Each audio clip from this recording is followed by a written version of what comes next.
I talking about college stuff. Absolutely. Yeah, glad to be here. So, what's going on this week? Well, I think Mhm. a really good topic to talk about, especially going into the summer, where I know a lot of parents are thinking about, do I need to hire a college consultant for my kid?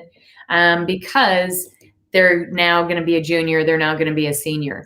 And what I'd really like to talk about, Bobby, is giving some really quality facts Mhm. around, do you truly need a college consultant, and what does that Sure. look like?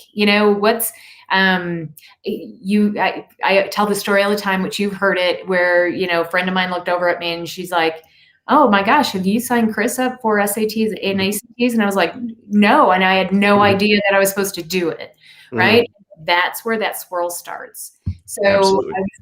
wanting to and there's a lot of keeping up with the Joneses when it comes around to this, and I want to give families just this a little bit of levity on Yeah. this subject and help them think through what's right Yeah. for their family. So Absolutely. I mean, I think the first thing is, like traditionally you would think that the college consultants are for people who want to go to Harvard, Yale, Stanford, Princeton. And and that a lot of students who are going there use college consultants. And I think that's probably true. That it really, really helps when you're at the ultra competitive level. It can really help to do that. But what about everybody else? No, very few people are going to get in there. Very few people are going to be there. And what if you're just, looking at, like state schools and good schools and things like that, you like have your, you're just your standard, thing that most people are doing. Like, do we need it? I don't know. Right. Like, that's what we want to talk about, I think. yeah, and I call it the 80 percenters that Hmm. I saw around the areas that we're living. And to me, there were a lot of kids that they wanted to go to the Arkansas, the Alabamas, the OUs, the Hmm. Texas Tech. There are a certain amount of schools that a lot of the kids end up wanting to go to, the Baylors, the Right. TCUs, right, that are close to proximity of where we live. And Hmm. that's the same in any part of the country, Sure. that there's a proximity that most kids feel comfortable staying within. Hmm. So, yeah, so those are the kids I want to talk about. Absolutely. Yeah. And I think a practical way to talk about this and whether you should invest in it and what kinds there are is to start with like what your goals are, right? What is it that you need to accomplish? Well, you need to select what colleges you're going to apply to, right? And if no one gives any input, then a student's probably just going to apply to the same three places that everybody else is applying to, whatever they've heard of. So somebody needs to like get a kid to research and think about what schools would actually be good for them, what kind of major they want to have, something like that. Also, you need to get applications done in a reasonable time frame, and you need to request recommendations, and you need to write essays. And I know a whole lot of families get in enormous painful fights when it comes to time because students just have other things to do and they don't want to do it and they put it off. Everyone procrastinates. So those are the things you need to accomplish. Now the question is, how are you going to go about accomplishing that, and what sort of resources are there? Right. And of course, there is the 4-year sign up at freshman year with a college admissions counselor, and all the way through being meeting and spending, you're talking thousands and thousands and thousands of dollars probably to do it. But they will, from the very beginning, you'll have that third party credibility of a person who's like, here's a checklist, here's what you should do this year, here's what you should do next year. And it would be very minimal stuff freshman and sophomore years, but there are things they can tell you. That's one way to get out of all of it, right? Well, and I think But who needs that is the question, right? well, and I think there are people out there, that parents, and that don't want to get involved in that college planning process, Mhm. not to Right, the extent, right? right. And I think it's a really good option for those types of families that they're like, you 100%. know what, I don't want to be a part of it. And I want to also say that's okay, Yeah. right? It's okay, because it can be a little bit painful sometimes when you're trying to get this accomplished, and let's talk about why that is. Mhm. Your kids going into something that they don't know what they're doing, most parents don't really know exactly how to navigate through this process. Mhm. So we put it off, and then there's stress around it, and there's Right. just a lot going on, a lot of emotions around this Oh, for process. So, sure. Yeah, yeah. and so I think like if you're, watching this and you've got a freshman and you're interested in that, right? Then you got to go pick out who you're going to use or whatever. And there is the number one market kind of leader, the biggest player in the market is CollegeWise, which is collegewise.com. They've got offices in lots of big cities. They have counselors and they will work with you. And the thing is, if you've got a rising senior right now and you go to CollegeWise, well, their top people in their offices, they're all full. They've already filled up their, before junior year, they've already got their schedules filled. They won't accept any more students, but they might have some younger college admissions counselors or something. So then if you're late in the game, you can do that. But CollegeWise is the reasonably affordable option player where you can pay a monthly or whatever, for a certain number of hours or whatever, right? So it's the big player. You can do that, or you can look for local people in your area who have a great reputation and ask around, right? That's it. I mean, the thing is, I am actually trained as a college admissions counselor, and I have served as a college admissions counselor for 20, 25 students over the past 10 years. But it's not my expertise. I don't do it every day. And so I think if you're going to do that, it's good to have someone who does it every day. If you want to do the full from beginning to end, pick out your colleges, the whole thing, right? So that's one end of the scale. The other end of the scale is like if a student is tutoring with me, I always offer to, if they aren't using College Counselor, well, I'll help you review your essays and I'll just answer questions because I am trained. And that's one of the pieces is like you just need questions answered a lot of times. You need someone who you can trust because, as you know, like you get all kinds of crazy, crazy conflicting ideas if you just talk to other parents, right? That you do, yeah. Well, and Bobby, so let's talk about the families that Mhm.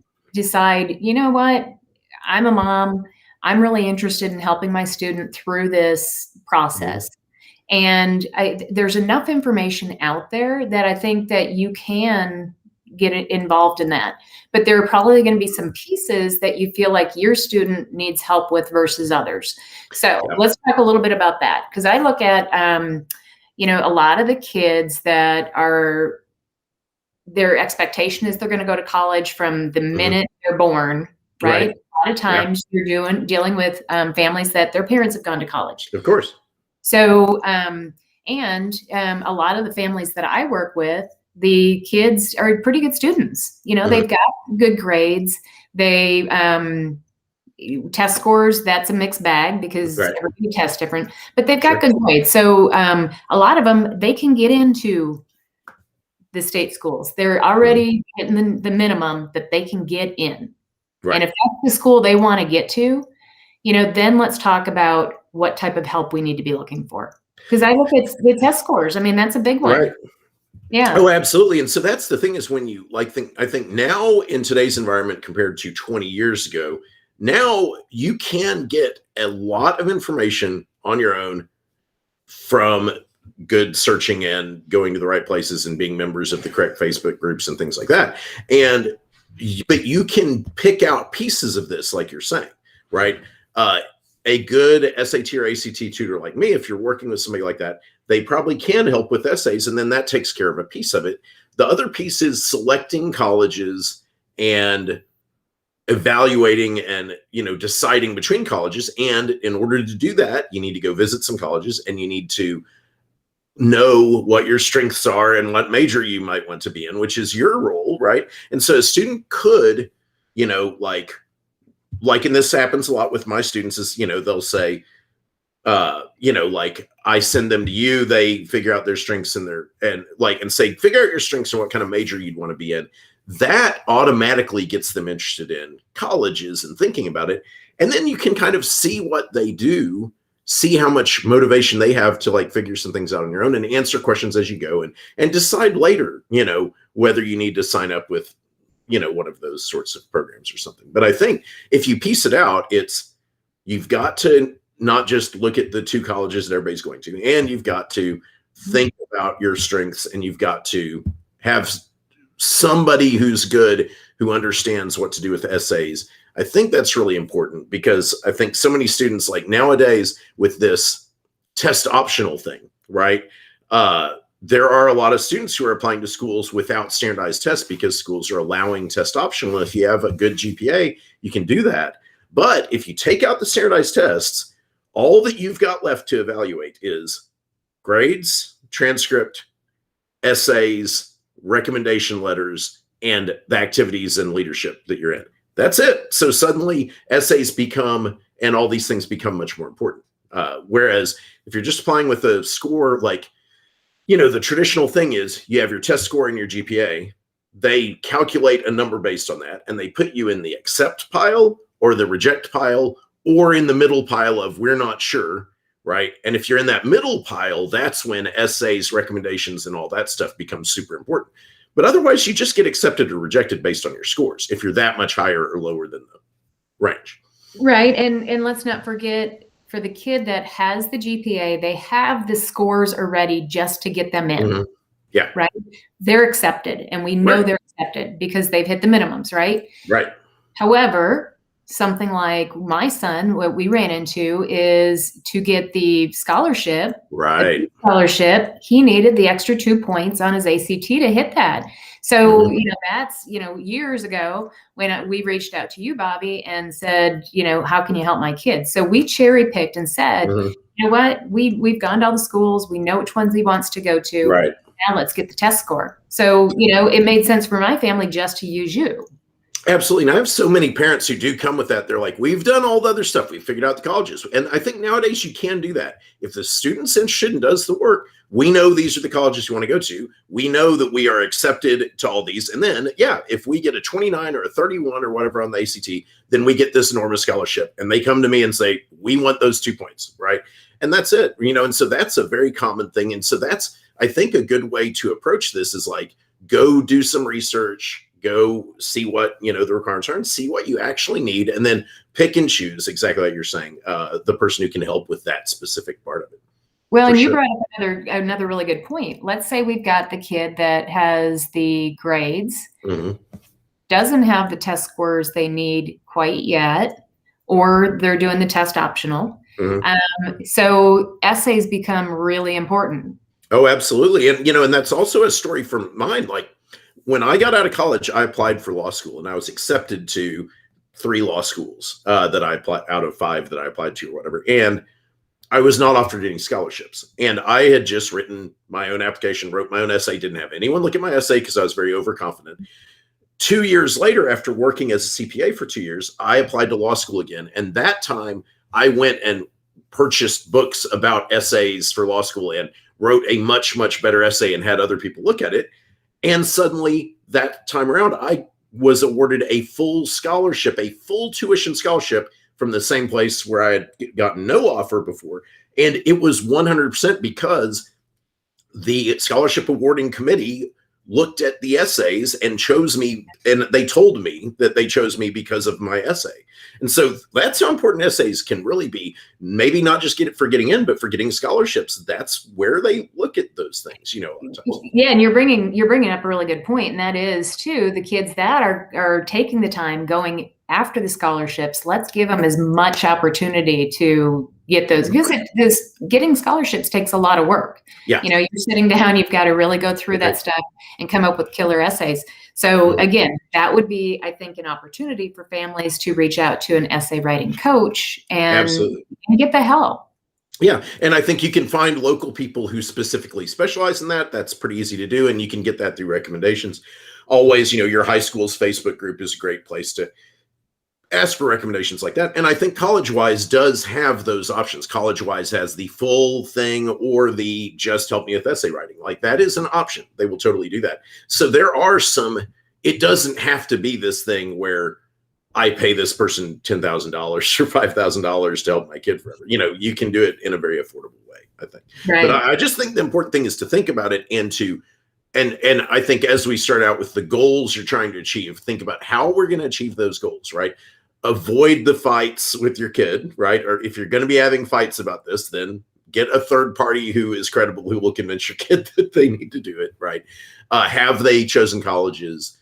Do they know their strengths? If they don't know their strengths or what major they're in, you got to start with that. And that's where you've got classes this summer that'll really help with that. That's the things to think about. And that's where Yeah, and I'll add one last thing on that is, with the work that I'm doing with kids, all the college consultants out there, the bulk of them are helping your kid get into college. right. Okay. The work that I'm doing with kids is helping them understand why they want to go in the first place, what they want to accomplish, what their goals are in college, and then helping them to be just happy people in their career afterwards. Right. So a little bit different approach to this whole college piece, that we're trying to work through. So. Well, right. And I think that, ties up the whole thing, which is like the goal shouldn't be get into a college that is way beyond your ability or whatever. Then you're going to go and you're not going to be able to compete. You're not going to get a good GPA, and you're going to find it hard to get a job in the career you want, right? You want to go to a college where you're going to be happy and fit in and be successful and get a high GPA and enjoy everything, right? That's knowing your strengths and doing some research. And so I think that's what it all comes down to. Don't just say, oh, we've got to go to Harvard, Yale, or Princeton or whatever, right? Only if that's the right place for your student, right? And that's it. Yes, and any way you slice and dice it, this is a $100,000 plus investment. Oh yeah. So you got to put the work in. There's just no other way about it. It's worth putting the time in to work through these processes. Oh, absolutely. And so for what may seem like more money than you've spent on some other things lately, right? Still, that investment can have such an enormous return on investment when in just quality of life, as well as, it's one thing like you get into a college, but changing your major or changing colleges halfway through, then you end up spending 5 or 6 years. Now it's a much, much more expensive proposition. Yeah. So let's talk about that. I just did a blog on this, and it kind of freaked me out a little bit too when I really looked at the numbers. So my oldest son got a full tuition paid to an out-of-state college, right? So you look at that and you go, wow, good job, which it is. And I applaud him. However, Bobby, I still spent over $122,000 to get him through college. And I even looked at it and went, how in the heck did we do that? And I've got a 529 plan, so I had to keep track of every invoice, right? Yeah. Well, after freshman year, and a lot of thought did go into this. After freshman year, Chris came to us and he said, you know what? I'm in engineering and I like the math, but I'm not loving all the math. And we're like, that's awesome. Thanks for making a quick decision. Let's talk through it. Let's get out of that and let's get you into something that you can. Oh gosh, yeah. Like the math, right? Because he does like it. Right. So adding that 5th year. Yeah. Which is what it took, because when you're in engineering, you're in very specific classes. Right. So they don't apply to the other stuff. Yeah. Yeah. Bobby, that was $50,000. That is amazing. Right. And then the other 100,000 plus or whatever is room and board and books and all those other things or whatever. Like all that stuff is insanely expensive too. It's just like, so yeah, that's why this is all so important. But it is like knowing what your major, at least what kinds of majors you're interested in and that your college offers it. Like that's the most important thing, that you're going to be comfortable there and that they offer things you'll be interested in. That's the most important thing, because literally just going to the most highly selective school you can get into, that's a disaster. I remember when I was looking in high school and we went and visited Rensselaer Polytechnic Institute, right? Because I was good in math, and I went there and I was like, oh, no, I don't want anything to do with this college. That's not the thing that I want. My life would have been very different did that, but that's not what I wanted, and so I would not have been happy. So that's what it's all about. And of course, Kristin and I are always happy to answer questions. I am a certified college admissions counselor, so I can answer questions anytime. I'm always happy to talk to people. So go to my website, drop me a line. Always happy to talk anytime. And I know Kristin is as well. Yep. And our websites are scrolling across the bottom. So please reach out. Thanks, Bobby. Absolutely. You too. And it's not letting me out of here again, so I will have to clip this afterwards. I don't know why it does that every once in a while. Funny. So we can just close out. I will. We'll talk to you soon, Bobby. Bye-bye. Bye.